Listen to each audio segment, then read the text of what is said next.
नमस्कार दोस्तों, स्वागत है आप सभी का उड़ान आईएएस एकेडमी के ऑनलाइन प्लेटफॉर्म पर। दोस्तों, आज के इस वीडियो में हम बात करेंगे सीजीपीएससी मुख्य परीक्षा की तैयारी में आपकी रणनीति किस प्रकार से होनी चाहिए। पेपर 1 से लेकर पेपर 7 तक हर पेपर पर चर्चा करेंगे। एक ब्रीफ जानकारी मैं आपको दूंगा। मेरा खुद का अनुभव कैसा रहा है जब जब मैंने इंटरव्यू दिया है या जब जब मैंने मुख्य परीक्षा लिखी है, तो मेरा खुद का अनुभव कैसा था, कहां पर मुझे अच्छे अंक मिले थे, कहां पर मेरे अंक कट गए थे, किस प्रकार लिखने पर नंबर ज्यादा मिलते हैं। तो बहुत सारी बातचीत है। जो भी अभ्यर्थी इस बार आगे चलकर मेंस का एग्जाम देंगे, मतलब सीजीपीएससी मुख्य परीक्षा 2024 जो भी बच्चे देंगे, उनके लिए यह वीडियो बहुत ही हेल्पफुल होने वाला है। तो वीडियो में अंत तक बने रहें। चलिए बात करेंगे। सबसे पहले ये एक बैच की जानकारी मैं आपको देना चाहूंगा, इसके बाद मैं स्टार्ट करूंगा। जो भी मेरा जो अनुभव है, जो मेरा इस फील्ड में पिछले 7-8 सालों में एक अनुभव रहा है कि कहां पर एक एनालिसिस मेरा रहा है कि कहां पर नंबर ज्यादा मिलते हैं, कौन से पेपर में अच्छा स्कोर किया जा सकता है, कहां पर एवरेज नंबर मिलते हैं, मेरे नंबर कहां पर अच्छे आए, मेरे नंबर कहां पर कटे, ये सब बातों पर आऊंगा मैं। लेकिन उससे पहले एक बहुत ही महत्वपूर्ण जानकारी है। सीजीपीएससी मेंस 2024 की तैयारी को लेकर के हमने एक अलग प्रकार का बैच प्लान किया है। थोड़ा डिफरेंट है ये बैच। ये बैच जो है ये स्पेशल बैच है, विशेष कॉम्बो बैच है। यहां पर हम ऐसे विषयों की तैयारी कराएंगे जो कि आपको सेपरेट मेंस के लिए पढ़ने होते हैं। प्री में जो विषय प्रत्यक्ष रूप से नहीं रहते हैं, सेपरेट मेंस में जो विषय आपको पढ़ने होते हैं, उन विषयों की तैयारी को लेकर के हम ये बैच लेकर के आ रहे हैं। तो सीजीपीएससी मेंस 2024 की तैयारी करने वाले बच्चों के लिए ये एक विशेष अनाउंसमेंट है। ये बैच 6 मार्च 2025 से हम आरंभ कर रहे हैं। 6 मार्च 2025 से समय शाम 5:30 बजे से 8:30 बजे तक का है। विशेष बैच क्यों बोल रहा हूं? क्योंकि इस बैच में हम पेपर 7 जैसा कि आप सभी को पता होगा, वैसे मैं आज के इस वीडियो में हर पेपर की बात करूंगा। तो पेपर 7 की संपूर्ण तैयारी कराई जाएगी। पेपर 6 का पार्ट 1 और पार्ट 2 कंप्लीट कराया जाएगा। जैसा कि आप सभी को पता होगा, पार्ट 1 है फिलॉसफी का और पार्ट 2 है सोशियोलॉजी का। मतलब पार्ट 1 दर्शन शास्त्र का है, पार्ट 2 समाज शास्त्र का है। तो पेपर 7 पूरा कराया जाएगा। पेपर 6 का पार्ट 1 और पार्ट 2 पूरा कराया जाएगा। इसके अलावा बात करूं मैं पेपर 2 की, जो कि एसे का पेपर है, निबंध का पेपर है, ये पूरा डील किया जाएगा ये पेपर। इसके अलावा एक और पार्ट जो है पेपर 3 का, जो पार्ट 2 आप देखते हैं, पेपर 3 का जो पार्ट 2 है, जिसमें कि संविधान और लोक प्रशासन है, तो लोक प्रशासन वाला पबेड वाला पूरा का पूरा सेक्शन कवर किया जाएगा। पबेड वाला इन विषयों की तैयारी इस बैच में कराई जाएगी। ये ऐसे विषय हैं जिनकी तैयारी सामान्यतः प्री जब आप पढ़ रहे होते हैं या प्री का सेपरेट तैयारी कर रहे होते हैं, तो इन विषयों को आप प्री के लिए नहीं पढ़ते हैं। पेपर 7 जैसा कि आप सभी को पता होगा, पार्ट 1 में एक्ट वगैरह हैं, इसके अलावा योजनाएं हैं। पार्ट 2 में आएंगे तो आपको राष्ट्रीय और अंतर्राष्ट्रीय संगठन मिलेंगे वहां पर। उसके अलावा खेल कूद, घटनाक्रम, ये सब मिलेगा। पार्ट 3 में आएंगे तो जो राष्ट्रीय और अंतर्राष्ट्रीय शिक्षण संस्थाएं हैं और मानव विकास में इनका क्या योगदान है, यह मिलेगा। तो तीनों ही पार्ट ऐसे हैं जो कि प्रत्यक्ष रूप से सीजीपीएससी प्रारंभिक परीक्षा के लिए नहीं पढ़े जाते हैं। अब थोड़ा मोड़ा सेक्शन तो कहीं कहीं आ ही जाता है, करंट अफेयर का, खेल कूद का, यह सब तो अलग चीज हो गई। लेकिन प्रत्यक्ष रूप से पेपर 7 जो है वो प्रारंभिक परीक्षा में नहीं दिखाई देता। उसी प्रकार पेपर 6 की बात करूं तो पेपर 6 का पार्ट 1 जो है दर्शन शास्त्र का और पार्ट 2 समाज शास्त्र का। अब दर्शन का थोड़ा सा जो आप देखेंगे तो हिस्ट्री में, इतिहास में कवर हो जाता है, लेकिन यहां पर जो दर्शन है वो बहुत वृहद रूप से है, तो उसकी भी तैयारी हम कराएंगे। पार्ट 2 समाज शास्त्र है, सोशियोलॉजी, वो तो बिल्कुल भी आपको प्री में दिखाई नहीं देता, तो वो भी इस बैच में कवर किया जाएगा। तो पेपर 7 पूरा, पेपर 6 का पार्ट 1, पार्ट 2, इसके अलावा पेपर 2 जो कि एसे का पेपर है, निबंध का, वो पूरा कराया जाएगा। और पार्ट 3 का, मतलब पेपर 3 का पार्ट 2 लोक प्रशासन। तो ये ऐसे विषय हमने उठाए हैं इस बैच में जो कि आपको प्रारंभिक परीक्षा में दिखाई नहीं देते हैं। प्रारंभिक परीक्षा में आप इन विषयों को नहीं पढ़ते हैं, तो इन विषयों की बच्चों की बहुत डिमांड थी कि इन विषयों को लेकर के एक बैच आप आरंभ करिए। तो इन विषयों को लेकर के हम ये हाइब्रिड मोड पर ये बैच हम आरंभ कर रहे हैं। क्लासेस ऑफलाइन और ऑनलाइन दोनों ही मोड पर चलेंगी। ऑफलाइन अगर आपको इस बैच से जुड़ना है तो आपको हमारे हेड ऑफिस रायपुर में विजिट करना होगा। ऑनलाइन तो आप कहीं से भी घर बैठे इस बैच से जुड़ सकते हैं। ऑफलाइन अगर आप इस बैच से जुड़ेंगे तो आप ऑनलाइन की सारी सुविधाएं प्राप्त कर सकते हैं ऑफलाइन बैच में ही। मतलब अगर आप ऑफलाइन जुड़ते हैं तो ऑनलाइन की सारी सुविधाएं आपको दे दी जाएंगी। मतलब आप लाइव क्लास भी देख सकते हैं, कभी कभार नहीं आ पाए तो रिकॉर्डेड वीडियोस भी आपके पास रहेंगे। तो 6 मार्च से बैच आरंभ हो रहा है। समय है शाम 5:30 बजे से 8:30 बजे तक। अगर मैं फीस स्ट्रक्चर देखूं इसका, तो इसका स्ट्रक्चर क्या है? अगर आप केवल ये कोर्स लेते हैं, अगर केवल आप ये कोर्स लेते हैं तो आपको 9,999 रुपए में ये कोर्स प्रोवाइड किया जाएगा, इंक्लूडिंग 18% जीएसटी। 18% जीएसटी के साथ आपको ये फीस 9,999 रुपए पड़ेगी। मतलब आपको 9,999 रुपए पे करना होगा अगर आप इस बैच को केवल परचेस करते हैं। अगर आप इस बैच के साथ में मेंस का टेस्ट सीरीज भी परचेस करते हैं, मेंस का टेस्ट सीरीज भी परचेस करते हैं, तो आपका जो ये बैच का प्राइस है टेस्ट सीरीज के साथ ये पड़ेगा 11,999 रुपए, जिसमें 18% जीएसटी इंक्लूड रहेगा, अलग से पे नहीं करना पड़ेगा आपको। तो केवल इस बैच को अगर आप लेते हैं तो 9,999 रुपए है, और बैच के साथ अगर टेस्ट सीरीज लेते हैं तो ये ऑफर है 11,999 रुपए का। ऑनलाइन अगर आप इस बैच को परचेस करेंगे तो आप हमारे ये उड़ान का जो ऐप है उसके क्यूआर कोड को स्कैन करके उड़ान के ऐप में जाकर के इस बैच की ऑनलाइन फीस देख सकते हैं। ऑनलाइन फीस जो है वो ऑफलाइन से थोड़ी कम ही रहेगी। तो ऑनलाइन अगर आपको ज्वाइन करना है तो आप इस क्यूआर कोड को स्कैन कर लीजिए और हमारे ऐप को डाउनलोड करके इस कोर्स को परचेस कर सकते हैं। उत्तर लेखन पर विशेष ध्यान दिया जाएगा। इस बैच में हम क्या करने वाले हैं, 6 दिन जो टॉपिक्स आपको पढ़ाए जाएंगे, 7वें दिन उसका टेस्ट भी होगा। फिक्स से इस पैटर्न में ही ये बैच चलेगा। 6 दिन हम आपको जो टॉपिक्स पढ़ाएंगे, 7वें दिन हम आपका टेस्ट भी उन्हीं टॉपिक्स का लेने वाले हैं। और उत्तर लेखन पर विशेष ध्यान दिया जाएगा। आंसर राइटिंग बहुत शानदार तरीके से कराई जाएगी, तो आंसर राइटिंग पर विशेष ध्यान यहां पर दिया जाएगा। और अधिक जानकारी के लिए आप दिए गए नंबर पर संपर्क कर लीजिए। इस बैच से संबंधित सारी जानकारी आपको दे दी जाएगी। अब बात करते हैं मुख्य परीक्षा की तैयारी में रणनीति क्या होनी चाहिए। तो सबसे पहली बात, पिछले 5-6 वर्षों का एनालिसिस जब मैंने देखा, या जो हमारी टीम है उसमें हमने बैठ करके एनालिसिस किया, तो हमको क्या समझ में आया कि पहली बात 2018 पीएससी मेंस से ये नया पैटर्न लागू है मेंस का।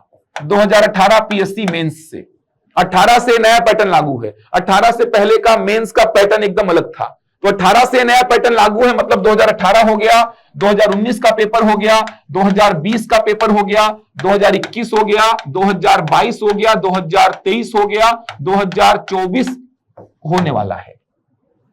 कितने वर्ष हो गए? 1 2 3 4 5 6 वर्ष हो गए। ये जो नया पैटर्न 2018 में मेंस का आया था उस पे 6 वर्ष हो चुके हैं। इन 6 वर्षों में मैक्सिमम अगर देखा जाए तो क्या हालचाल रहा है, पेपर 1, पेपर 2 और पेपर 4 में स्कोरिंग अच्छा हुआ है। 1, 2 और 4 जो स्कोरिंग पेपर देखा गया है, मतलब 1, 2 और 4 में आपको बहुत अच्छा करना है। पेपर नंबर 1 जो कि लैंग्वेज का पेपर है, जिसमें हिंदी भाषा 100 अंक का, अंग्रेजी भाषा 50 अंक का और छत्तीसगढ़ी भाषा 50 अंक का है। पेपर 2 जो कि निबंध का है, जिसमें कि आपको 2 निबंध लिखने हैं राष्ट्रीय और अंतर्राष्ट्रीय इश्यूज पर, और 2 निबंध आपको लिखने हैं छत्तीसगढ़ के जो मुद्दे हैं उन पर। 4 टॉपिक्स आपको दिए रहते हैं। भाग 1 में जो राष्ट्रीय और अंतर्राष्ट्रीय इश्यूज पर जो निबंध आपको लिखने हैं, तो 4 टॉपिक आपको दिए रहेंगे। किन्हीं 2 टॉपिक पे आपको निबंध लिखना है। उसी प्रकार 4 टॉपिक भाग 2 में दिए रहेंगे, छत्तीसगढ़ लेवल के जो इश्यूज हैं उस पर आधारित, जिसमें से 2 निबंध आपको लिखने हैं। थोड़ा सा ध्यान रखेंगे, पिछले 2 वर्षों में निबंध के लिए जगह बहुत बढ़ा दी गई है। 5.5 पेज, 5 पेज के आसपास जगह एक निबंध के लिए रहती है। 750 वर्ड लिख दिया है, वो लिखने भर का है।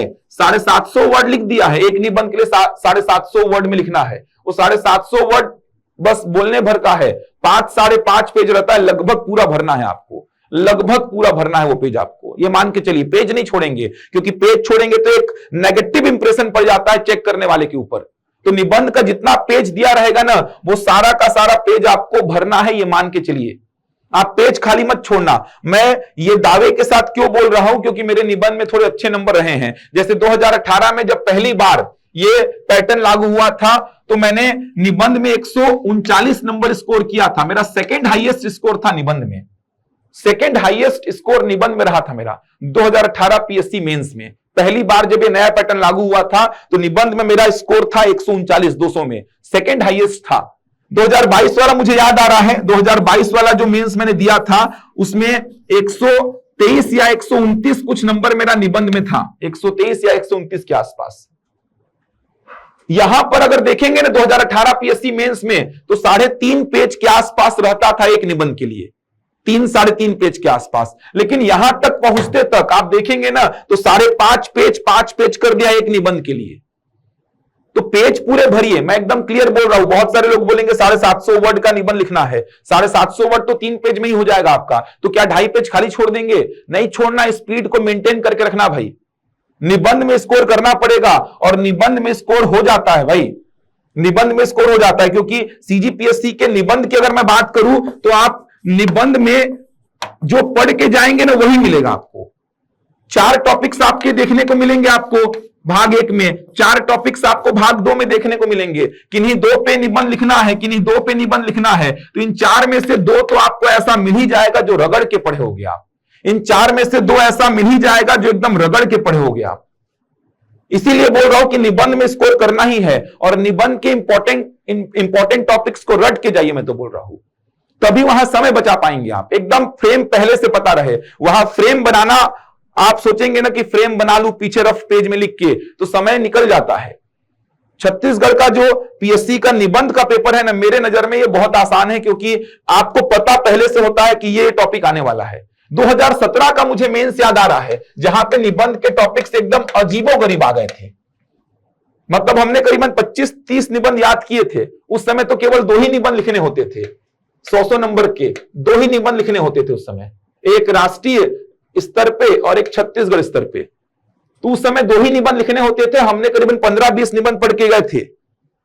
3-4 दोस्त हम रहते थे एक रूम में, हम 15-20 निबंध पढ़ के गए थे, एक भी निबंध नहीं फंसा था। उसी टाइम पे जीएसटी भी आया था, तो जीएसटी हमने ऐसा रगड़ के पढ़ा था कि जीएसटी तो आएगा ही, जीएसटी भी नहीं आया था। वैसा साल एक ही ऐसा आया था जहां पे बच्चे जो भी पढ़ के गए थे एक भी निबंध नहीं फंसा था, कुछ अलग ही निबंध आ गए थे। बाकी आप 2017 के बाद कोई भी वर्ष उठा लीजिए, आपको जो पढ़े हैं वही निबंध मिलेगा, जो पढ़े हैं वही निबंध मिलने वाला है। तो मैं बोल रहा निबंध के टॉपिक्स जब आपको पता है तो 20-25 निबंध भी अगर आप तैयार करेंगे तो 4 में से 2 कंफर्म मिल जाएगा। 25-30 निबंध भी अगर आप तैयार कर लेंगे तो इन 4 में से 2 टॉपिक्स आपके पढ़े हुए रहेंगे। फ्रेमवर्क पहले से आपको पता है कैसे करना है, क्या करना है, सीधे लिखना चालू करिए, तब 3 घंटे में इतने पेजेस भर पाएंगे। अगर आप सोचेंगे कि समय को थोड़ा भी कम करूं, समय को फ्रेमवर्क में 15 मिनट 20 मिनट लगा दूं, तो पेजेस खाली छूट जाएंगे, और पेजेस खाली छूटे तो नंबर नहीं मिलेंगे आपको। क्योंकि 5.5 पेज अगर दिया है, उसके बाद लिखा है उत्तर दूसरा लिखो, आंसर 2 ऐसा लिख देता है उसमें, तो आंसर 1 के लिए जगह जितना दिया उतना भरिए निबंध में।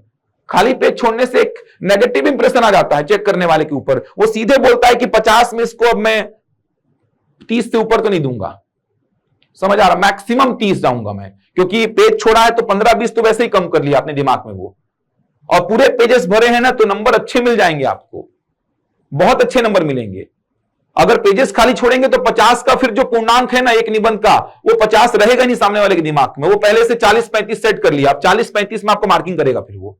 तो निबंध में मेरा एकदम सजेशन रहेगा, मेरा जितना अनुभव है, बाकी लोग क्या बोलते हैं वो उनका सोच है, मेरा जो अभी तक का अनुभव रहा है कि निबंध में जितने पेजेस दिए हैं आप कोशिश करिए उतने पेजेस में आप लिख पाएं। ये तभी लिख पाएंगे जब निबंध को आप एकदम याद करके जाएंगे। तो 30 निबंध कम से कम, 25 से 30 निबंध कम से कम आप याद करके पढ़ के जाइए, ताकि पढ़े हुए निबंध लिखेंगे तो ज्यादा सोच विचार में समय बर्बाद नहीं होगा, और अच्छे वर्ड्स रहेंगे वहां पे, अच्छा डेटा दे पाएंगे वहां पे। डेटा भी देंगे तो बेनिफिट मिलता है डेटा देने का। जैसे मुझे 2018 का निबंध याद आ रहा है, नरवा गरवा घुरवा बारी का निबंध आया था, और ये एकदम हॉट टॉपिक था, लग ही रहा था कि आएगा, ये आया भी था। मैंने पूरा डेटा दे दिया था, पूरा याद करके गया था डेटा में, कहां पे क्या क्या हुआ है, सारे डेटा मैंने लिख दिए थे। तो वो डेटा पे भी नंबर अच्छा मिल जाता है। तो कोशिश करेंगे निबंध को याद करके जाने की, निबंध में स्कोर किया जा सकता है, इसीलिए मैंने यहां पे पेपर 2 को लिखा है। ये 3 पेपर ऐसे हैं जिसमें स्कोर किया जा सकता है, पेपर 1, पेपर 2, पेपर 4। तो पेपर 2 की बात तो मैंने कर दी। ये वाला तो पेपर यूट्यूब में डला भी हुआ है, 2018 का मेरा पेपर देखिएगा, यूट्यूब में डला हुआ है। 18 की जो पूरी उत्तर पुस्तिका हम दिखाए थे, उसमें 18 का निबंध मेरा ही डला हुआ है, वो मैंने ही उसका वीडियो भी बनाया था, उसको देखिएगा एक बार आप। तो निबंध में स्कोर कर सकते हैं, अगर मैं कर सकता हूं तो मुझे लगता है कोई बच्चा भी निबंध में स्कोर कर सकता है, क्योंकि मैं ऐसा कुछ, मैं इंजीनियरिंग बैकग्राउंड से हूं, उसके बाद अगर निबंध में स्कोर कर पा रहा हूं, मतलब कोई भी बच्चा निबंध में स्कोर कर सकता है। लेकिन एक आपको थोड़ा तैयारी करके जाना पड़ेगा। आप वहीं पे निबंध लिखेंगे ऐसा सोच के मत जाइए, निबंध के टॉपिक्स को तैयार करके जाइए, क्योंकि छत्तीसगढ़ का जो पीएससी है, यूपीएससी का निबंध का तो अलग लेवल है। जितना देर में यूपीएससी के 4 टॉपिक्स आप सोचेंगे ना निबंध के कि बोलना क्या चाह रहा है, उतने देर में तो यहां एक निबंध लिख देंगे आप। इतना टफ रहता है यूपीएससी का निबंध। टॉपिक्स को समझना पड़ता है कि बोल क्या रहा है भाई, ये शायरी टाइप का लिख दिया, ये तो मुहावरा टाइप का लिख दिया। पहले तो इसको डिकोड करो, इस कोड को पहले डिकोड करो, उसके बाद मैं निबंध लिखना चालू करूंगा। लेकिन यहां पे तो नरवा गरवा गुरुआ बारी के बारे में निबंध लिखिए, G20 के बारे में निबंध लिखिए, ऐसे निबंध आते हैं। आईपीएल के बारे में निबंध लिखिए, ऐसे निबंध आते हैं। तो पढ़ के जाएंगे निबंध को, और इंपॉर्टेंट टॉपिक्स आपको मिल ही जाएंगे मार्केट से। सोशल मीडिया इतना एक्टिव है कि इंपॉर्टेंट टॉपिक्स आपको मिल जाएंगे। 25-30 निबंध तैयार कर लीजिए, कोई समस्या नहीं आएगी आपको। तो ये हो गई पेपर 2 की बात। पेपर 1 होता है भाषा का। भाषा में हिंदी भाषा 100 अंक, अंग्रेजी 50, छत्तीसगढ़ी 50। हिंदी मीडियम के बच्चों के साथ अंग्रेजी में समस्या है कि अंग्रेजी में 10, 12, 15, 20 से ऊपर जा ही नहीं पाते हैं वो, इससे ऊपर का उनका रेंज नहीं है। हिंदी मीडियम के बच्चों के लिए बात कर रहा हूं। हिंदी मीडियम के जो बच्चे हैं वो अंग्रेजी में 10, 12, 15, 20 मैक्सिमम ला पा रहे हैं, आ ही नहीं रहा उनका नंबर, और नहीं चाहता है। मैंने भी दिया है तो मैंने देखा है कि अगर इंग्लिश स्ट्रांग है, आपका वोकैब स्ट्रांग है, तो ही इसमें नंबर आता है, क्योंकि वहां पे दिक्कत होती है, नहीं बनता है।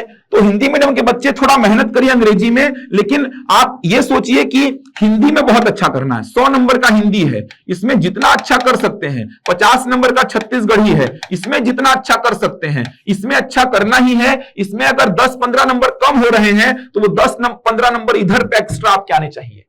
अगर 10-15 नंबर इधर पे आपके कम हो रहे हैं तो 10-15 इधर पे एक्स्ट्रा आने चाहिए। एक्स्ट्रा मतलब जितना आप ला सकते थे ना, उससे 10-15 नंबर एक्स्ट्रा आपको लाने होंगे, तब जाके ये पेपर बैलेंस होकर 130, 120, 125 नंबर देगा आपको। और कम से कम इतना नंबर लाना होगा आपको इस पेपर में, कम से कम इतना नंबर तो लाना ही होगा। मैं एकदम हवा में 150, 160, 170 की बात नहीं कर रहा हूं। 1-2 बच्चों का आ जाता है तो उतनी बात मैं कर ही नहीं रहा हूं। तो 150, 160, 170 नंबर की बात ही नहीं कर रहा हूं मैं 120, 125, 130 की बात कर रहा हूं। कम से कम इतना लाना ही होगा आपको। ये तभी पॉसिबल हो पाएगा जब आप इधर के 10-15 नंबर जो कम हो रहे हैं आपके, उसको इधर पे एक्स्ट्रा खींचोगे, क्षमता से ज्यादा खींचना पड़ेगा आपको, तब 125, 130 जाएगा कम से कम नंबर आपका। तो पेपर 1 में आपको स्कोर करना पड़ेगा। और ये हिंदी विषय ऐसा है कि आपको लगातार पढ़ने की आवश्यकता है। आप सोचेंगे कि एक दिन की तैयारी से हिंदी हो जाए, 1 महीने की तैयारी से हिंदी हो जाए, संभव नहीं है। ये लगता बहुत आसान है। मैं भी सोचता था अरे पर्यायवाची तो है, लिख लेंगे यार, विलोम शब्द तो है, लिख लेंगे, अनेकार्थी का एकार्थी लिख लेंगे, तत्सम तद्भव लिख लेंगे, संधि वहीं पे कर लेंगे, समास वहीं पे कर लेंगे। नहीं आता है यार। वहां पे पर्यायवाची आता है ना, तो एक ठो आंख का पर्यायवाची वहां पे सोचने में ऐसा लगता है यार एक ठो याद आ रहा है, बस नेत्र होता है और याद ही नहीं आ रहा है। और उसी चीज को आप घर में, कोचिंग में, बाहर में, कहीं भी बैठ के आप सोचेंगे तो आंख के 4-5 पर्यायवाची आप तुरंत ओरली बोल देंगे, लेकिन एग्जाम हॉल में एक ठो याद नहीं आता है ढंग से। यह समस्या आती है। विलोम शब्द याद ही नहीं आता है, अनेकार्थी का एकार्थी याद ही नहीं आता है, तत्सम तद्भव सब मिक्स हो जाता है। तो हिंदी जो है ना लगातार पढ़ने वाला विषय है। हिंदी में ऐसा आदत डालिए कि डेली 10-15 समानार्थी, 10-15 विलोम, 10-15 अनेकार्थी का एकार्थी, 10-15 तत्सम तद्भव, 10-15 मुहावरे कहावते, ऐसे डेली आदत डालिए। डेली पढ़िए, हिंदी को डेली पढ़ने वाला विषय है ये। छत्तीसगढ़ी के शब्दकोश को पढ़िए, क्योंकि शब्दकोश को लेकर के प्रश्न आते हैं वहां पे। हिंदी को छत्तीसगढ़ी में लिखिए, छत्तीसगढ़ी को हिंदी में लिखिए, तो छत्तीसगढ़ी शब्दकोश को पढ़िए। छत्तीसगढ़ी शब्दकोश से प्रश्न आते हैं। रचनाएं याद कर लीजिए, जो रचनाकार रहे हैं छत्तीसगढ़ में, उनकी रचनाएं याद कर लीजिए। रचनाओं को लेकर के बहुत प्रश्न आते हैं, हिंदी में भी और छत्तीसगढ़ी में भी। तो आपको लगातार पढ़ने की आवश्यकता है पेपर 1 को। जितना ज्यादा पेपर 1 पे काम करेंगे, उतना ज्यादा आपको पेपर 1 में बेनिफिट दिखाई देगा। पेपर 1 10-15 दिन बस पढ़ के छोड़ने वाला विषय नहीं है कि पेपर 1 को पढ़ के रख देते हैं, रखने वाला विषय नहीं है। पेपर वन रखने वाला पेपर नहीं है। पेपर वन लगातार ऐसा डेली 1 घंटा 2 घंटा 1 घंटा 2 घंटा मेंस तक लेकर जाने वाला पेपर है ये। तो पेपर वन आज से लेके मेंस तक लगातार पढ़ना है। 1 घंटा 1.5 घंटा 2 घंटा डेली, बहुत ज्यादा नहीं कि 5-5 6-6 घंटा पढ़ने बैठे हैं आप। 1-1.5 घंटा डेली पढ़ते रहिए। हिंदी, छत्तीसगढ़ी, अंग्रेजी का जो ये पेपर है 1-1.5 घंटा डेली पढ़ने वाला विषय है ये। 1-1.5 घंटा डेली पढ़िए, एग्जाम तक पढ़िए, देखिएगा कंफर्म गारंटीड बता रहा हूं।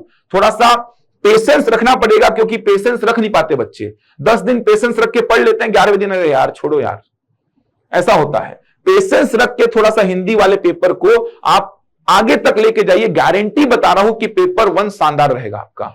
चलिए, ये पेपर वन की बात हो गई, तो इसमें लगातार मेहनत करिए। कुछ और डाउट्स आते हैं तो उड़ान में आकर सुधीर वर्मा सर से बात कर सकते हैं। वो हिंदी के शानदार टीचर हैं, छत्तीसगढ़ी शानदार तरीके से डील करते हैं, तो उनसे आकर मिल भी सकते हैं। कुछ कंटेंट या फिर कुछ डाउट्स वगैरह हैं तो बिल्कुल बात कर सकते हैं आप आके। पेपर 4 की बात करें तो पेपर 4 के लिए मेरा एक वीडियो देखिएगा जो कि यूट्यूब में मैंने डाला था। पेपर 4 की अगर मैं बात करूं तो पेपर 4 का जो पार्ट 1 है, पेपर 4 का पार्ट 1 जो है सामान्य विज्ञान का पार्ट है। 75 अंक का आता है, जिसमें फिजिक्स है, केमिस्ट्री है, बायो है। पार्ट 2 जो है गणित और रीजनिंग का पार्ट है। गणित और रीजनिंग बोलने भर का है, मेनली गणित का पार्ट बोल सकते हैं इसको। रीजनिंग का एक आधी प्रश्न आपको 2 नंबर 4 नंबर का देखने को मिलता है। तीसरा पार्ट जो है तीसरा पार्ट जो है ये पर्यावरण प्रौद्योगिकी, इसका पार्ट है 75 नंबर का। कंप्यूटर के भी कुछ प्रश्न आपको यहां पर देखने को मिलते हैं। देखा गया है कि ये वाला जो पार्ट है इसमें तो आप जितना अच्छा करेंगे नंबर उतना मिलेगा। वीडियो देखना मेरा जो पेपर 4 के पार्ट 2 को लेके मैंने बनाया था, 49 नंबर तक मिले हैं इसमें, 43-44 नंबर तक मिले हैं इसमें। कॉपी भी दिखाया था आपको मैं। तो ये पार्ट ऐसा है कि जितना अच्छा लिखेंगे, जितना सही आंसर लिखेंगे, जितना सही आंसर निकालेंगे, उतना नंबर आपको इसमें मिलेगा। लेकिन पार्ट 1 और पार्ट 3 में समस्या है। पार्ट 3 में चलो फिर भी नंबर मिल जाता है, 45-50 नंबर एवरेज आपको मिल जाता है। यहां पे एवरेज की बात कर रहा हूं, मिल जाता है। पार्ट 1 में नंबर कटते हैं, यहां पर नंबर कम आते हैं। पार्ट 1 में नंबर कम आने का कारण क्या है? फिजिक्स का वो स्टैंडर्ड डेफिनेशन पूछता है, स्टैंडर्ड डेफिनेशन। बच्चे अपने मन से लैंग्वेज में जो भी आता है वो लिख देते हैं, अपने मन से जो भी समझ में आता है, बोलचाल का जो भाषा होता है, बोलचाल के लैंग्वेज में लिख देते हैं उसको। केमिस्ट्री में अगर आपको सही नंबर चाहिए तो इक्वेशंस के साथ लिखना पड़ेगा। समझ आ रहा है? जैसे मंद अभिक्रिया में आपसे पूछा तो मंद अभिक्रिया का इक्वेशन आपको देना होगा। जैसे तीव्र अभिक्रिया पूछा आपसे मैं, तो तीव्र अभिक्रिया का इक्वेशन आपको देना होगा, तब नंबर मिलेगा आपको। जैसे अगर मैं आपसे पूछता हूं कि धातुओं की विशेषताएं बताइए, धातुओं की प्रॉपर्टीज बताइए, तो इक्वेशंस बताने होंगे कि धातु का इससे क्रिया करने पर यह होता है, धातु का इससे क्रिया करने पर यह होता है, तब नंबर्स मिलेंगे। साबुन की परिभाषा पूछा तो साबुन का उसमें फॉर्मूला लिखना होगा। समझ आ रहा है? अपमार्जक की परिभाषा पूछा तो अपमार्जक का उसमें फॉर्मूला बताना होगा आपको। बहुलक पूछ रहा हो तो बहुलक के आप इक्वेशंस के टर्म में बताने होंगे, तब जाके नंबर मिलेगा आपको केमिस्ट्री में। तो फिजिक्स में नंबर तब मिलेगा जब आप स्टैंडर्ड डेफिनेशन लिखेंगे, जो बुक में लिखा है एज इट इज वही। केमिस्ट्री में इक्वेशंस देने होंगे, स्टैंडर्ड डेफिनेशन लिखना होगा। बायो में डायग्राम बहुत मैटर करता है, बायो में रिप्रेजेंट कैसा कर रहे हैं, डायग्राम कैसा बना रहे हैं। एक बार मैंने डाला भी था यूट्यूब में, 2018 की कॉपी की ही बात करता हूं। 15 नंबर का एक प्रश्न आया था, हृदय को पूरा एक्सप्लेन करना था, हृदय का पूरा संरचना पूछा था। अब मैंने भी लिखा था हृदय का संरचना और मेरे एक फ्रेंड ने भी लिखा था। मेरे को दिया था 7 नंबर और मेरे फ्रेंड को दिया था 12 नंबर, मुझे अच्छी से याद है। जबकि कंटेंट मेरा बहुत ज्यादा अच्छा था, उससे बहुत ज्यादा कंटेंट मैंने अच्छा दिया था, लेकिन डायग्राम उसका शानदार था। डायग्राम ऐसा था कि पूरा उसने मतलब ऐसा हृदय निकाल के रख दिया हो, ऐसा डायग्राम था। और मेरा डायग्राम उतना ही खराब था, डायग्राम के बेसिस पे नंबर कट गया था। बायो में डायग्राम बहुत मैटर करता है। श्वसन तंत्र पूछा तो श्वसन तंत्र का डायग्राम बनाना पड़ेगा आपको। समझ आ रहा है? पाचन तंत्र पूछा तो पाचन तंत्र का डायग्राम आपको बनाना पड़ेगा। बायो में डायग्राम बनाने पड़ेंगे और शानदार तरीके से डायग्राम को बनाना पड़ेगा, तब जाके आपको नंबर मिलेगा बायो में। तो पार्ट 1 में नंबर जनरली कम देखे गए हैं। वो कम नंबर जाने के पीछे का यही कारण है कि पार्ट 1 में फिजिक्स का स्टैंडर्ड डेफिनेशन चाह रहा है, वो केमिस्ट्री का इक्वेशंस वगैरह चाह रहा है, बायो में डायग्राम प्रॉपरली बनाना चाहता है वो। ये सब में कमियां हैं बच्चों में, इसीलिए नंबर नहीं मिल रहे हैं। बच्चे फिजिक्स में अपने मन से जो परिभाषा आता है लिख देते हैं, जानते हैं, लेकिन परिभाषित जो कर रहे हैं ना वो स्टैंडर्ड लैंग्वेज में नहीं कर रहे हैं, इसीलिए नंबर कट रहे हैं। पार्ट 3 में नंबर मिलते हैं, 45-50 नंबर एवरेज मिल जा रहे हैं। पार्ट 2 में तो फिर वो गणित का विषय है कि आप उत्तर सही निकालेंगे तो नंबर मिलेगा। पार्ट 1 में समस्या आ रही है, पार्ट 1 में थोड़ी समस्या है। तो पार्ट 1 में अगर समस्या को दूर करना है आपको, तो आपको बुक के डेफिनेशंस को रटना पड़ेगा, बुक के परिभाषाओं को प्रॉपर, जो वर्ड टू वर्ड बुक का जो लैंग्वेज है ना, बुक का जो वर्ड टू वर्ड डेफिनेशन लिखा है उसको रटना पड़ेगा, इक्वेशंस रटने पड़ेंगे, डायग्राम्स बनाने का मेहनत करना पड़ेगा, तब जाके आपका पार्ट 1 में अच्छा नंबर आएगा। पार्ट 1 में थोड़ा अच्छा कर लीजिए, एवरेज पार्ट 1 में 40 नंबर भी पहुंचा लिए ना आप, 40 के आसपास पहुंचा लिए, 45-50 यहां से निकाल लिए और 40-45 यहां से निकाल लिए, तो 130 के अराउंड पहुंचेगा आपका ये पेपर, 120-130 के अराउंड पहुंच जाएगा ये पेपर और अच्छा नंबर माना जाएगा ये 120-130। अच्छा, मतलब अगर मैं 2023 पीएससी मेंस को छोड़ दूं, क्योंकि यहां पर तो बहुत कम मार्किंग हुआ है, 2023 वाले में तो बहुत कम मार्किंग हुआ है, 750 तक में इंटरव्यू कॉल आ गया है 1400 में से, इसको छोड़ के अगर मैं बात करूं तो आप ये मान के चलिए कि पेपर 1, पेपर 2, पेपर 4 तीनों का मिला करके कम से कम 400 नंबर आपको लाने हैं, कम से कम 400। पेपर 1, पेपर 2, पेपर 4 को मिला के 400 नंबर आपको लाने होंगे, 400 नंबर, तब जाकर के संभावना बनेगी इंटरव्यू कॉल की, सिलेक्शन लेने की। 400 नंबर मान के चलिए तीनों का मिला के आपका आना चाहिए। मैं बहुत ज्यादा भी नहीं बोल रहा हूं, बोलेंगे लोग 150 नंबर लाओ, 160-170 नंबर लाओ, ये फालतू की बात है, उतना नहीं आ पाता है भाई, 1-2 बच्चे का आता अपवाद है वो। 400 नंबर बोल रहा हूं मैं, इन तीनों पेपर का मिला करके 400 नंबर आपका बनना चाहिए। ये 3 पेपर हो गए। मैथ्स को बनाने में दिक्कत आ रही है, मैथ्स कैसे पढ़ें, क्या क्या टॉपिक्स पढ़ें, तो इसके लिए वीडियो देखिए, पूरा बताया हुआ है। और भी वीडियोस बने हैं जो साइंस को लेकर के, एनवायरमेंट टेक्नोलॉजी को लेकर के भी वीडियोस डले हुए हैं, उनको देखिए, उसमें प्रॉपर बताया गया है कि क्या पढ़ना है, कितना पढ़ना है, कहां से पढ़ना है। मैं एक ओवरव्यू दे रहा हूं आपको। इसके बाद बात करते हैं पेपर नंबर 3 की। पेपर 3 की, पेपर 3 भी स्कोरिंग पेपर हो सकता है अगर आप चाहें तो। पेपर 3 स्कोरिंग क्यों हो जाता है, क्योंकि जनरली यहां पर जितने भी विषय हैं, पार्ट 1 की बात करूं, पार्ट 2 की बात करूं, पार्ट 3 की बात करूं, पार्ट 2 में पबेट वाला सेक्शन को छोड़ दीजिए बस। पबेट का जो सेक्शन है ये आप मेंस में अलग से पढ़ रहे हैं, प्री में इसको नहीं पढ़ते। लेकिन इसी में एक और सेक्शन है कॉन्स्टिट्यूशन का, संविधान का, ये तो प्री में पढ़े हैं आप। तो पेपर 3 लगभग पूरा का पूरा, पार्ट 1 भारत का इतिहास है, पार्ट 3 छत्तीसगढ़ का इतिहास है, तो पेपर 3 लगभग पूरा का पूरा आपने प्री में पढ़ा है। मतलब ये चीजें वही हैं जो आपने प्री में पढ़ी हैं, बस आंसर राइटिंग पे काम करना है आपको।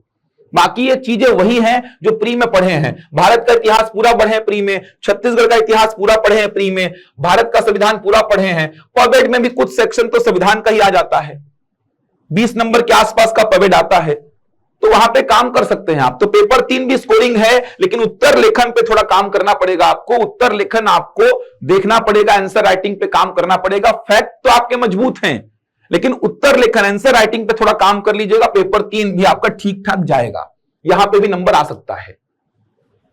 बचा है पेपर 5, पेपर 6, पेपर 7, यहां पे थोड़े एवरेज नंबर ही देखे गए हैं। यहां पे नंबर जो आए हैं ये थोड़े एवरेज नंबर ही आए हैं, औसत नंबर ही आए हैं, बहुत ज्यादा नंबर नहीं आए हैं, बहुत कम नंबर नहीं आए हैं। अगर आप देखेंगे तो एवरेज नंबर आए हैं। पेपर 7 में तो बहुत सारे बच्चे फेल भी हो जाते हैं। खैर, पेपर 7 में तो बहुत सारे बच्चे, जनरल वाले बच्चे बहुत सारे 66 से भी कम ले आते हैं। तो 66 से कम लाएंगे तो फेल ही हो जाएंगे, क्योंकि मिनिमम क्वालिफाइंग मार्क्स 66, 46 है, ये आप सभी को पता ही होगा। तो पेपर 7 में तो बहुत सारे बच्चे फेल भी हुए हैं। वैसे इसी बार को देख लीजिए, बहुत सारे बच्चे पेपर 7 में फेल भी हुए हैं। तो ये थोड़े पेपर ऐसे हैं जहां पे एवरेज मार्किंग ही होती है, बहुत ज्यादा नंबर इन पेपर में देखा नहीं गया है। तो इन पे प्रॉपर रणनीति बना के काम करिए। जैसे पेपर 6 के दर्शन शास्त्र की बात करूं मैं, तो दर्शन शास्त्र के शॉर्ट नोट्स बनाइए थोड़े, हर एक फिलोसफर का थोड़ा शॉर्ट नोट्स अपने पास में रखिए बना बना के, 1-1.5-2 पेज का, क्या कंसेप्ट था उसके फिलॉसफी के पीछे, मतलब क्या कंसेप्ट दे के गया है कोई फिलोसफर, चाहे वो इंडियन हो चाहे वेस्टर्न हो, उनका 1.5 पेज 2 पेज का एक शॉर्ट नोट्स बना के रखिए कि हाँ ये फिलोसफर का मूल उद्देश्य ये था, ये फिलोसफर ये बताना चाह रहा था। बहुत बड़ा सिलेबस है, बहुत सारे टॉपिक्स हैं, लेकिन हर एक टॉपिक का आप एक शॉर्ट नोट्स बनाइए, 1.5 पेज 2 पेज का, एक फिलोसफर का आपके पास नोट्स रहे, ताकि एग्जाम के टाइम पर उसको रिवीजन करके जाएं, वरना सब मिक्स हो जाता है। पेपर 6 की बात करूं मैं, पेपर 5 के बाद सेकेंड हाफ में होगा पेपर 6, तो बीच में 2 घंटा जो बचेगा ना, वो शॉर्ट नोट्स को आप रिवाइज कर पाएंगे। क्योंकि होता क्या है ना, लगभग देखा जाए तो फिलोसफर जो बोल रहे हैं सब एक जैसा लगने लगता है, सब ऐसा लगता है मिक्स हो गया। तो सब फिलोसफर जो हैं उनकी फिलॉसफी एक जैसी लगती है, सब इधर से उधर मिक्स होने लगता है। तो आप एक शॉर्ट नोट्स बना लीजिए, 1.5-2 पेज का, हर एक फिलोसफर का जो मूल उद्देश्य था, क्या बोलना चाह रहा था, क्या फिलॉसफी थी उसकी, उसके पीछे एक नोट्स तैयार करिए। जो बीच में 12 से 2 का ब्रेक होता है उसमें आप उस नोट्स को रिवाइज करिए। ऐसे ही जो समाजशास्त्र है पार्ट 2, इसके डेफिनेशंस का नोट्स बनाइए, क्योंकि समाजशास्त्र में एकदम स्ट्रेट फॉरवर्ड डेफिनेशन लिखने को आती है। तो समाजशास्त्र के नोट्स बना लीजिए आप। ये दोनों ही पार्ट दिक्कत कर सकते हैं। छत्तीसगढ़ वाला पार्ट दिक्कत नहीं करेगा, छत्तीसगढ़ का सामाजिक परिदृश्य पार्ट 3 वो दिक्कत नहीं करेगा। पेपर 6 का पार्ट 1 और पार्ट 2 ही दिक्कत करेगा अगर कर रहा है तो इनके नोट्स छोटे छोटे 1.5 पेज के, एक पेज के नोट्स बना के रखिए। समाजशास्त्र में जो समाज की परिभाषा, एक नोट्स बना के रख लिए 2-3 लाइन का लिख के, समझ आ रहा है। समुदाय की परिभाषा, वर्ग क्या है, जाति क्या है, सबका ऐसा शॉर्ट नोट्स तैयार रखिए जिसको अपन एग्जाम से पहले रिवाइज कर सकें। समस्या यह है कि बड़ी बड़ी बुक्स रहती हैं, एग्जाम से पहले रिवाइज करने बैठते नहीं है अपन, और बैठते ही हैं तो इतनी मोटी मोटी बुक देख के छोड़ देते हैं, तो वो प्रॉपर रिवीजन नहीं हो पाता। ये शॉर्ट नोट्स बनाइए, बहुत शानदार नंबर आएगा इसमें। एकदम बढ़िया काम करिए। फिलोसफर जितने भी हैं उनके प्रॉपर 1.5 पेज 1 पेज के नोट्स बना के रखिए, समाजशास्त्र के परिभाषाओं को लिख के रखिए, नंबर आएगा इसमें।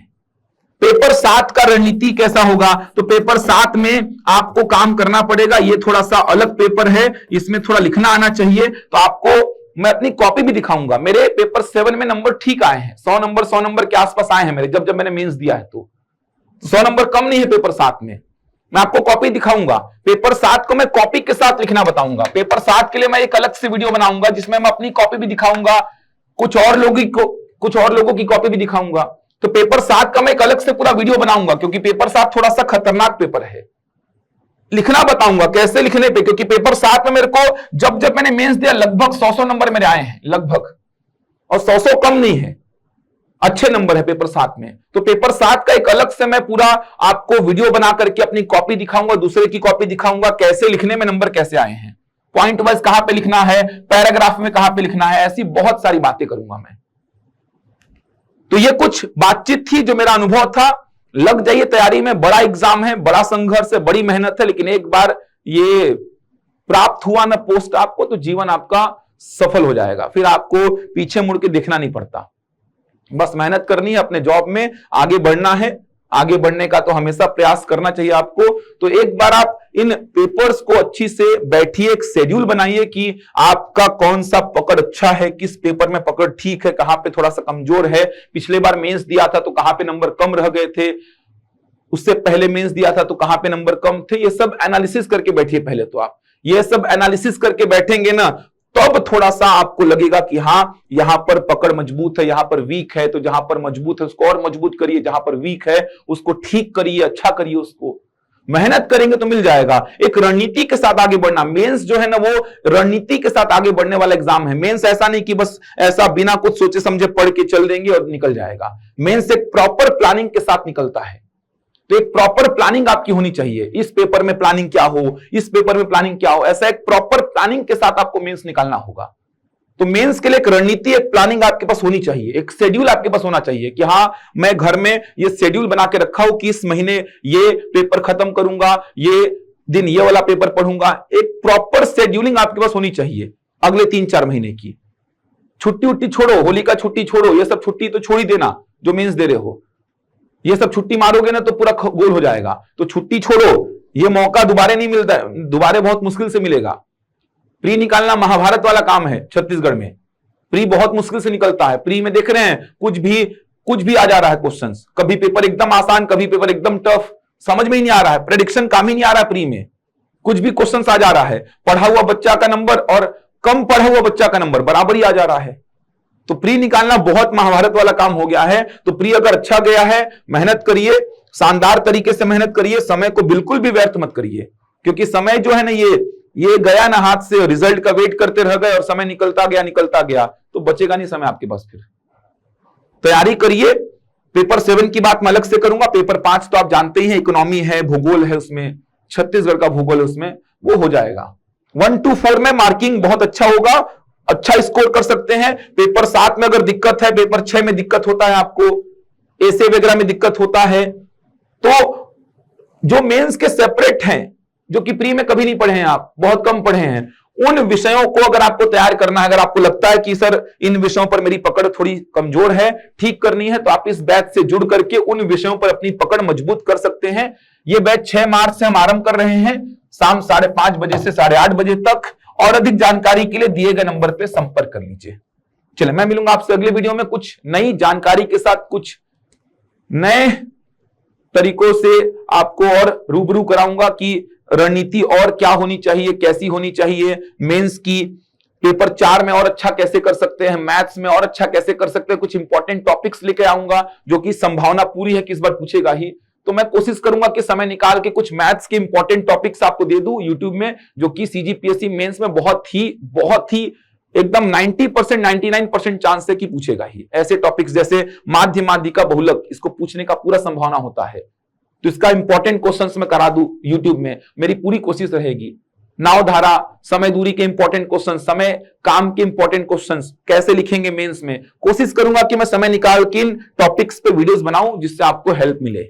आज के इस वीडियो में यहीं तक रखते हैं, मिलेंगे अगले वीडियो में, तब तक के लिए धन्यवाद।